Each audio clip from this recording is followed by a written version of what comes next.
Hello and welcome. I'm Ramesh Ramachandran and you're watching a special broadcast here on DD India. And I have with me a very special guest, Dr. Tizita Mulugeta, Ambassador of Ethiopia to India, to talk about bilateral, regional and global issues of interest or concern to both Addis Ababa and New Delhi. Dr. Mulugeta, welcome to DD India. Thank you. Now, just so you know, viewers, Dr. Mulugeta presented her credentials to the President of India, Mr. Ramnath Kovind, on 25th June 2019. So it's been a little over a year that she's been in India now. Dr. Mulugeta, if I can start with by asking you to give our viewers an overview of the ties existing between Ethiopia and India as we speak. Thank you so much. When we see the relationship between India and Ethiopia, it is something that has been there for a long period of time. So it is historic, and we have a lot, something that we shared for a long period of time.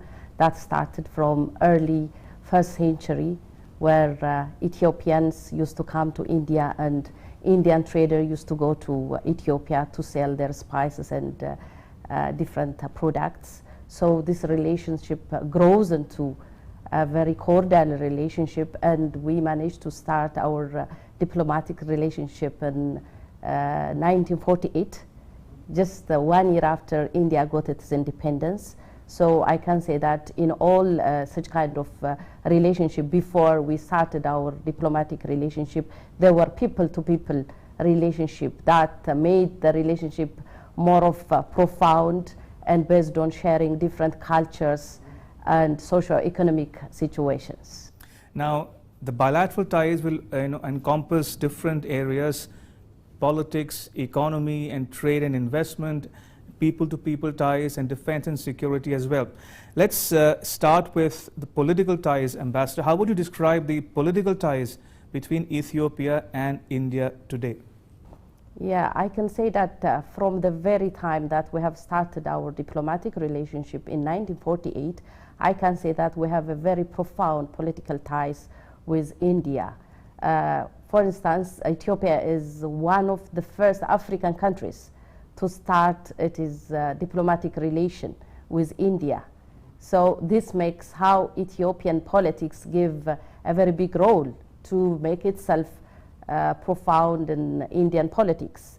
So from then onwards, of course, the relationship more focuses on capacity building. But after the coming up of the India-African Forum, which really create a structural engagement in many African countries, and especially in Ethiopia, we can say that we have managed to develop a very strong relationship, especially politically. Why I'm saying is that even from the very time of the emperor time, we have had like a lot of high-level visits. The emperor had visited India 2 times, and after that, during the Derg period, the then President Mengistu Haile Mariam has visited India 2 times, and then the follower, the other Prime Minister has visited 4 times, and Prime Minister Haile Mariam visited India 2 times, and then it continued. So it really shows that all such kind of visits are an expression how Ethiopia went have a very good political ties with India, and also India have sent most high-level delegations to Ethiopia, including its previous Prime Minister Nehru, and also the existing president. So this shows that we have like a very good interest. Both countries have a very good interest to develop the relationship into more strategic, especially based on political issues. Ambassador, the economy plays an important role in any bilateral relationship, and I guess the same is true for Ethiopia-India ties as well. Now, what kind of trade and economic ties exist between the two countries, and could you give our viewers a sense of where things stand as far as economy is concerned? Yeah, I can say that among all, we have a very good relation with India in economy. especially in terms of investment and trade. Right. So India is one of the few countries that had a big stake in Ethiopian foreign direct investment. So currently there are more than 600 Indian companies that are operating in Ethiopia and who are really giving access to more than 75,000 Ethiopian employment. So this means a lot. And they are mostly engaged in different kind of sector, especially in manufacturing. Close to 61% are in manufacturing and close to 14% are in agriculture. And when we also see trade relationship, of course, India is one of the good exporter to Ethiopia, and we also export some of our spices, oil seeds and pulses to India.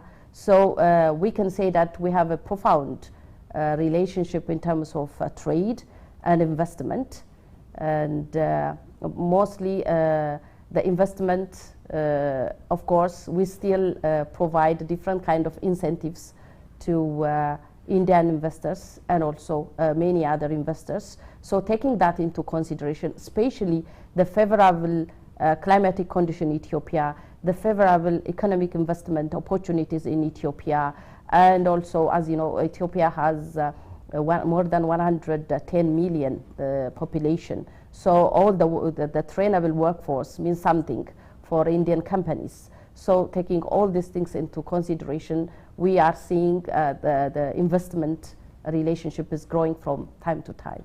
Ambassador, you spoke about incentives. So what kind of incentives does Ethiopia provide Indian entrepreneurs or Indian companies in particular? Are there any tax exemptions that are available to Indian investors? Yes, not only for Indian investors, Ethiopia is making itself ready for foreign direct investment. So generally, Ethiopia provide different kind of investment, including income tax exemption, import duty exemption, and related, which really helps investors to get a very good opportunity when they get in and set themselves in Ethiopian business community. So I can say that they are so attractive, which it's because of that we are seeing many companies are coming and basing themselves in different parts of Ethiopia, and Ethiopia is also a signatory of different international treaties that really gives a lot of investors confidence to come and set themselves in Ethiopian economy. Now you said manufacturing and agriculture are two important sectors as far as bilateral trade is concerned. Talking about agriculture, are there any incentives for Indian companies and Indian entrepreneurs to invest in the agriculture sector, specifically in terms of easing of land laws in particular? Land in Ethiopia is any investor can get land based on a lease for 80 years. And 80 years, you said? Yeah, lease of 80 years. So if they want to also work in an industrial park, there is also a special incentive for those who just want to do their agricultural production or also processing work. There is also another incentive which we can provide for any investor who has interest on doing that. So agriculture, by the way, Ethiopia and India has more or less similar kind of ecological zone. And Ethiopia as also being a vast and a big country, for any investor who just want to come and do its agricultural activity, you can find variety of climatic conditions and even favorable weather condition and a very good incentive so that they can come and start the processing. And also you see, when you see the population of Ethiopia, since it is more than 100 million and the second populous country in Africa, the market itself is something big which can make any investor profitable, either for the internal market or also based on the, as Ethiopia is also being part of the COMESA, the common market in East and Southern Africa trade, there is also a preferential treatment where any investor in agriculture can sell its product directly to this COMESA market. So these are like some of the things that people who want to involve in agricultural sector can take into consideration. Indeed, interesting. So Ambassador, we've discussed the political ties and economic ties. Now the third important pillar of any relationship is defense and security. Now how would you describe the defense relationship between Ethiopia and India today? Yeah, I can say that Ethiopia and India have a lot of collaboration in terms of defense, especially in early days when Ethiopia was establishing its academy, military academy, especially the Harar military academy. It has got a very good support from Indian government, which we are still grateful for that. So I can say that India has a very good stake in Ethiopia, in the development of Ethiopian Defense Force. And still there are exchange of information, training of military personnel and so on, which really plays a very big role in terms of developing the capacity of defense between, for Ethiopia. In addition to that, now we are working on signing MOU between the two ministries, the defense ministries, which we think that it would also help us to develop the relationship into more of a strategic level. So I can say that we have like a very good relation in terms of defense. Indeed.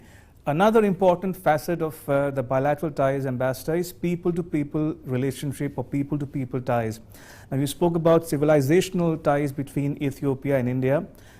What kind of linkages existed over the centuries, and what kind of linkages are we seeing today in terms of students or generally tourists or people of all cross sections between Ethiopia and India?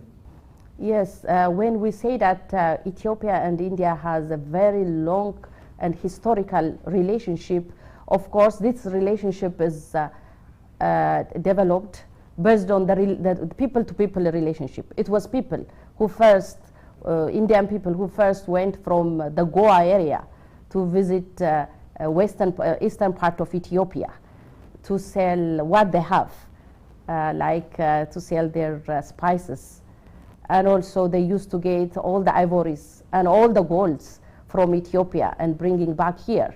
So this also developed into sharing way of life, way of culture and so on. For instance, when we see the type of cuisine between Ethiopia and India, we see a very big commonalities. I know that Indians love, they have love for dal. And it is called in the western part of India like masur. And similarly, we Ethiopians love to eat misir, lentil. We call it even misir. So that's like one of our common dishes. And there are also similarities in looks, a way of dressing, and so on. And you see now, if you see our way of dancing, and you see, there are a lot of cultural relationship which really helped like to attract many Indians to come and settle in Ethiopia. You see, starting from the 1960s, many Indians used to go to Ethiopia to teach in the high schools, in the universities, and it still continues. They used to go not only in urban and modern cities, but even in exposed and in rural areas. This really shows how Indians have like a very good acceptance in many parts of Ethiopia, and still we could find many Indian teachers in many rural part of Ethiopia. And then this also relationship developed into more of a capacity building relationship, so that currently we have got many Ethiopian students coming and learning in a lot of Indian universities, in different parts of universities. Of course, more than 1,800 are sponsored by Ethiopian government, and there are also some who are also getting scholarship from the Indian government, and also there are some who are also sponsoring themselves. So currently we could get close to 2,000 Ethiopian students who are taking their studies in different parts of India. So we can consider that these Ethiopian students are Ethiopian ambassadors, which are here to just showcase Ethiopian culture in different ways. And also those Indians who are residing in Ethiopia are also Indian ambassadors who are really showcasing Indian cultures. So I can say that this people-to-people relationship is developed into a height, especially basing itself based on education, which is like one of the pillar for development and better partnership. Absolutely. Now, let's come to the present day situation of the COVID pandemic, Ambassador. How is Ethiopia combating this challenge, and what kind of cooperation existed between Ethiopia and India in the last several months in terms of maybe medicines or skilled personnel or even vaccines for that matter? Yeah, as you said, COVID has affected the world almost equally, and Ethiopia is also one of the countries that has faced the bad side of COVID. But unlike many countries, Ethiopia didn't went into a lockdown. Rather, it has developed its own way of internal adaptable mechanism, so that at least we can manage those who cannot afford easily to maintain their livelihood despite the time of the COVID. So I can say that, of course, despite that, our economy is not, of course it is heated, but is not that much heated by the adverse effect of COVID. And when we see the collaboration, of course, Ethiopia has collaborated with the world in different ways to get a different kind of support. And also from the Indian side also, of course, we have got donation of medicines, especially at the time of COVID, and we are also grateful for that. And Ethiopian Prime Minister also had a call to the Prime Minister of India, and they have talked a lot that they are going to collaborate on tackling the problem together. And we hope that these talks would help us in collaborating in different ways, maybe even to the fact that getting the Indian vaccine to the Ethiopian market, and so that Ethiopian can get that vaccine and use it here. Indeed. Now, talking about high-level contacts, Ambassador, we saw the Deputy Prime Minister visit India just a few weeks back. What kind of meetings did he have in New Delhi, and what were the issues that he discussed with the Indian leadership here? Yeah, our Deputy Prime Minister and Foreign Minister has been here starting from February 17, and we had a lot of engagement, including a business meeting and inauguration of our chancellery and building here in our embassy, and also bilateral meeting with the Indian Foreign Minister. So one of the very big issue that was discussed in the meeting was how to develop the relationship of these two countries into more strategized kind of relationship. As I've already said, we have a lot of sisterly ties, which is based on economy, based on investment, based on different kind of people-to-people relationship. And Ethiopia wants this relationship to grow into a more strategic relationship. So they were discussing on different issues, how to develop this relationship into more strategic manner. And we were also discussing about Ethiopian internal politics in the Horn Africa, and some of the support that we need among each other. Now, India is currently a non-permanent member of the UN Security Council. In that context, the Ethiopian issues have figured in the UN Security Council as well. So in that context, is there any conversation happening between Ethiopia and India on multilateral issues for that matter? We always believe that India and Africa in general have many commonalities, many common issues, especially issues regarding UN reform. And almost all African countries believe that India need to get permanent membership in the UN. And we know that India has been playing a very big role in the national movement, liberation movement of many African countries. So Ethiopia also take that into consideration.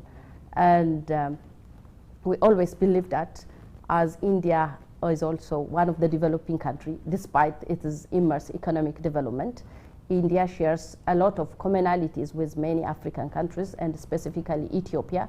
And we always believe that we share the same stance and more or less the same position and support each other whenever such kind of multilateral issues arise, whenever there are issues that need a decision of a specific country. And still we hope that we would get a very good support from the Indian side whenever issues are raised in the UN Security Council. Ambassador Mulugeta, the other big issue confronting the region at large is the Grand Ethiopian Renaissance Dam project. What is Ethiopia's position on this issue? Because it involves more than one country. It involves Egypt, it involves Sudan. So there's a lot of discourse or narrative building around this dam project. So can you talk to our viewers about Ethiopia's position on how to resolve this issue going forward? Yeah, regarding this dam, I just want to say that this dam is one of the safest and secure dam, and one of the safest projects that has been done on the Nile River. And Ethiopia believes that this dam, when it is finalized, it would serve for the cooperation between the neighboring countries and Horn of Africa. Because this dam, even if we are building it for the lives and livelihood of for more than 110 million Ethiopians, currently more than 60 million Ethiopians are living without access to electricity. Most people are they are living under darkness. So we believe that it is a must that we need to construct this dam. But despite that, this dam would have an effect in controlling flood for neighboring Sudan. It would have an effect in controlling all sedimentation and so many different importance for lower riparian countries. And whenever Ethiopia construct, from the very beginning, it never did it all alone. It consults those who concerned, including the lower riparian countries. Even if more than 80% of the Nile River originated from Ethiopia, Ethiopia has never done it all alone. Rather, it used to consult in every steps. So we believe that if there is any kind of contention or if there is any kind of disagreement, we are always in a position to discuss that in a tripartite platform. But what about the rights of the countries downstream, for instance, Sudan or Egypt, where there are concerns about the impact of this dam on the lives and livelihood of their people? So a lot of concern being expressed by these countries in particular. So is there a way forward to address some of these issues? Yeah, by the way, Ethiopia believes that this dam is believed based on equitable and reasonable utilization of water and without creating any significant harm in the lower riparian countries. That's why a lot of experts has been there when this dam was started, and that's why I said this is one of the secure and the safest dam that has been done on the Nile River. So Ethiopia is always concerned about the safety of the lower riparian countries. That's why it always wants to take them to have a stake and to reach into any kind of conclusion on the matter. Ambassador, the other big issue confronting Ethiopia and the world at large is the situation in Tigray region of Ethiopia. Now, what is Ethiopia's take on what is happening in Tigray as we speak? And how does Ethiopian government intend to resolve this issue going forward? Because There are concerns about allegedly war crimes taking place in Tigray as we speak. People have been, the reports of mass killings in Tigray region. Media has been assaulted and attacked. So a lot of concerns about the humanitarian situation obtaining in Tigray region in particular. So what is the Ethiopian government's position on the way forward to resolve this issue? Yeah, when we talk about this Tigray conflict, I think first we need to see the genesis of the issue, you see. In Ethiopia, starting from 2018, Ethiopia has experienced both political and economic reforms. So despite all these political and economic reforms, the TPLF, who has been a leading party for the last 27 years, didn't accept the reform. So they have been instincting different kind of violences here and there in the country. And they have been against the decision of the government to postpone the election because of COVID. And they undertook their own election. Despite all the patience, despite all the tolerance from the Ethiopian government, on November 4, they allegedly make a big attack on the Ethiopian National Defense Force that is found in the northern part of the country, which is inhuman. So what Ethiopian government did was a law enforcement mechanism, because as a government, it is the responsibility of the government to maintain rule of law. So all these enforcement mechanisms only took maximum of 3 weeks. But after that, of course, there are some insurgents who have been attacking civilians here and there in the country. So now the government, the very stake of the government is to work on the humanitarian activities, especially in providing all the necessary support, and also creating doors for all who want to come and provide supports. By the way, currently more than 70% of the resources for the humanitarian support is given from the government budget, from the government pocket. So Ethiopian government is still requesting the international community to come and support in providing the necessary humanitarian support to the affected, because we really feel that Tigrayan people are our friends, our sisters, our brothers. They are our family. So we want them to rehabilitate as much as possible with by the concerted effort of international organization. And also now we also make access open to the international media, including BBC, Al Jazeera, and so on. So we want, if there is any kind of allegation done on that specific area, we are always, the government is always ready to make the investigation. And also for the so-called massacres, the government has already sent investigation personnel. So we hope that it's going to be revealed. Right, on that note, Ambassador Mulugeta, thank you so much for making time for us at DD India. Appreciate it. Thank you so much. And it's a wrap, but news continues here on DD India. You can catch all the latest updates on our social media, mobile and digital platforms. Thanks for watching. Bye-bye.